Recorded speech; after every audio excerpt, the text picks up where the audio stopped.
Eh bien, bonjour à tous et bienvenue dans cette nouvelle vidéo que nous consacrons aux 3 châteaux de Winstein, 3 forteresses situées sur les hauteurs des Vosges du Nord, à proximité de la frontière allemande.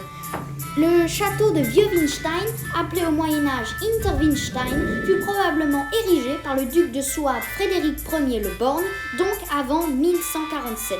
Quant à la famille des Winstein, une famille de ministériels de l'Empire allemand qui était donc propriétaire des lieux, elle fut attestée en 1201. Les principaux vestiges de ce château sont une tour habitat construite vers 1200. En 1307, des bourgeois de Strasbourg y sont enfermés. On ne connaît pas les raisons de cet emprisonnement. En 1332, c'est la ville de Haguenau qui, avec l'aide de l'évêque de Strasbourg, du seigneur Hannemann de Lichtenberg et du Landvogt impérial, fait le siège du château. Du côté ouest du rocher, les assiégeants creusent des galeries de mines dans le roc.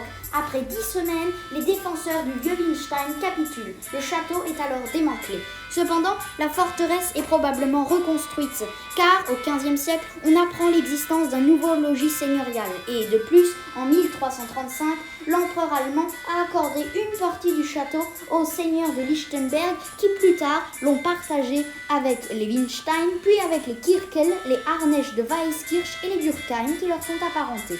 Copropriété nécessitant la conclusion de paix castrale, en allemand Burgfrieden.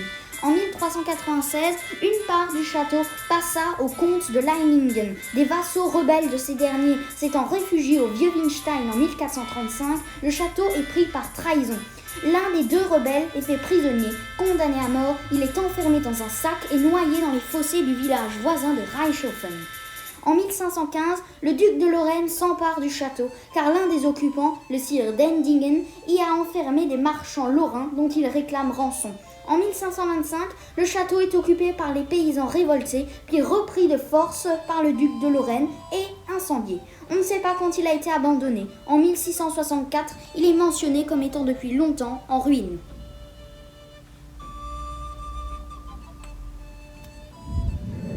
C'est en 1205 qu'il est question du château de Nouveau-Winstein, pour l'édification duquel les Winstein ont offert un terrain à l'abbaye de Neubourg qui voudrait pouvoir y mettre ses biens en sécurité. Mais les moines cisterciens n'ayant pas le droit de posséder de fortifications, le projet doit être abandonné. Ce qui explique peut-être la construction de la tour habitat ayant été interrompue et semble-t-il reprise après un certain temps par les Winstein eux-mêmes.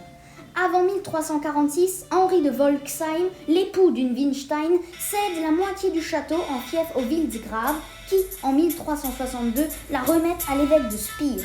En 1390, ceux-ci acquièrent aussi le quart qui était passé en dos au Eckbrecht de Durkheim. En 1464, il en possède l'ensemble. En 1419, il accorde le fief aux Wollenschläger d'Alsdorf qui doivent construire des lices à leurs frais. Il leur renouvelle en 1491 à charge pour eux d'y effectuer des travaux. Lors de la guerre de 30 ans, le château sert de refuge aux habitants des environs. En 1652 s'y installe une garnison lorraine qui pille la région jusqu'en 1654.